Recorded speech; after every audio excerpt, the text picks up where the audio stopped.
இல்ல இதை நான் டீட்டெயிலா ஒரு வீடியோவா போடுறேன் இந்த கைடன்ஸை பத்தி அப்படிங்கிற மாதிரி மென்ஷன் பண்ணியிருந்தேன். அதுக்கு வந்து அவங்க என்ன போட்டிருக்காங்கன்னா, நீ எதையாவது போடுன்னு இந்த கெட்ட வார்த்தை யூஸ் பண்ணியிருந்தாங்க.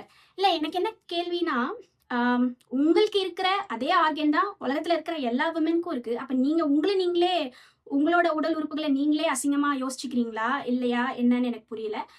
இதை பத்தி நான் சொல்லணும்ட்டே இருந்தேன். ஸோ மென் இப்போ ஒரு விமன் அபியூஸ் பண்றாங்க அப்படின்னா we have lot to protect us. Yes, but ஆனால் ஒரு விமனே இன்னொரு விமனை வந்து இந்த மாதிரி பேசுறதுங்கிறது வந்து it is definitely not acceptable. இது எனக்குன்னு கிடையாது, நான்லாம் இதை வந்து கிராஸ் பண்ணி போயிட்டே இருப்பேன். ஏன்னா எங்க ஆயா என்ன திட்டாத திட்டலாம் கிடையாதுன்னு வச்சுக்கோங்களேன். பட் இவங்க இப்படி பேசினது எனக்கு வந்து அவங்கள நினைச்சு ரொம்ப பரிதாபமா இருந்துச்சு. எவ்வளோ இடத்துல அவங்க ஏமாந்துருக்காங்க அப்படின்னு நமக்கு தெரியல. ஆனா அவங்க கொஞ்சம் கன்சிடர் பண்ணணும், அவங்களோட வார்த்தைகளை வந்து கன்சிடர் பண்ணணும். ஏன்னா அவங்க ஒரு பெண், அவங்களோட அம்மா ஒரு பெண், அவங்களுடைய குழந்தைகள் பெண்ணா இருக்கலாம், இல்ல அவங்களுக்கு வரப்போற மருமகள் பெண்ணா இருக்கலாம், அவங்க விற்கிற அவங்க பொருளை வாங்குறவங்க எல்லாரும் பெண்கள் தான். ஸோ இப்படி இருந்தாங்கன்னா இட் இஸ் நாட் குட். இப்படி கூட இருப்பாங்களா அப்படிங்கிற மாதிரி இருக்கு. எந்த போட்டும்